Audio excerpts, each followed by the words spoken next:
Alors, nous avons été confrontés, comme dans tous les secteurs d'activité, aux conséquences du confinement lié à la pandémie du coronavirus. Nous avons rencontré, bien sûr, les mêmes difficultés, les mêmes problématiques opérationnelles qui sont liées au travail à distance. À savoir que les recruteurs, tout comme les entreprises clientes ou les candidats potentiels, ont été coincés à la maison. Donc s'ajoute le fait que nous recrutons en plus en France, en Allemagne, Luxembourg, Suisse, Autriche. Et donc l'ouverture des frontières, ça reste primordial pour que les entretiens d'embauche se réalisent.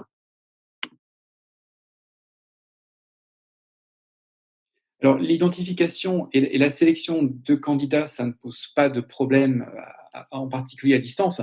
De nombreux outils digitaux existent, comme des job boards de Connexion Emploi, du site emploi franco-allemand et les réseaux sociaux. On observe aussi avec le confinement que les candidats ont tendance, généralement à être plus disponibles. Notre cabinet, il compte 12 recruteurs qui travaillent en France et en Allemagne et qui organisent des entretiens d'embauche en ligne avec des possibilités de visio comme Skype, Zoom, FaceTime ou des appels visio, vidéo par WhatsApp.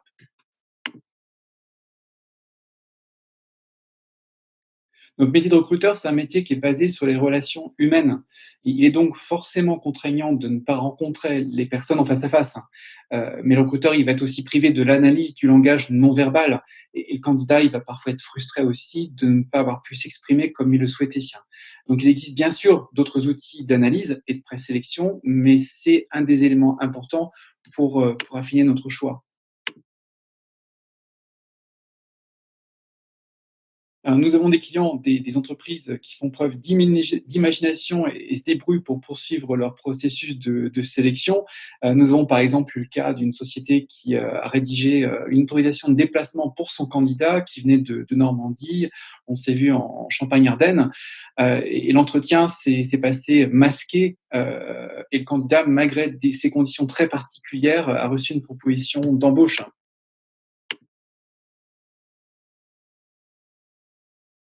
Le recrutement 100 digital, ça ne fonctionne pas dans tous les types de recrutement.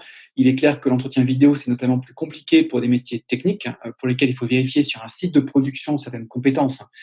Donc malgré tout, dans certains secteurs, clés ou pénuriques, comme par exemple l'IT, le BTP, pharmaceutique ou médical, les recrutements se poursuivent malgré tout. Donc les sociétés, elles savent que la difficulté à recruter des profils pénuriques, elle n'aura pas disparu même en pleine crise.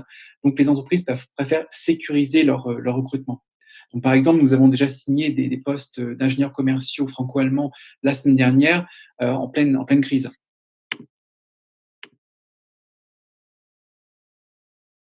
Alors, notre activité, elle s'est donc pas arrêtée, net avec des mesures de confinement et les fermetures d'entreprises. Elle a certes diminué, hein, donc ce qu'on a pu constater, c'est que plus de 50 de nos recrutements sont toujours en cours. Nos clients attendent que nous leur fournissions donc des candidats, même si les process de recrutement sont ralentis. Bon, on observe quand même que le débauchage devient de plus en plus difficile dans le contexte actuel, à savoir, on observe une plus grande prudence de la part des candidats par crainte de perdre leur emploi. Certains candidats ont peur de laisser un job pour entamer une période d'essai donc.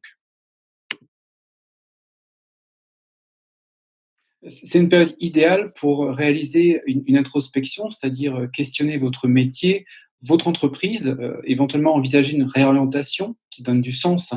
Donc pourquoi pas, faire appel à un job coach, par exemple.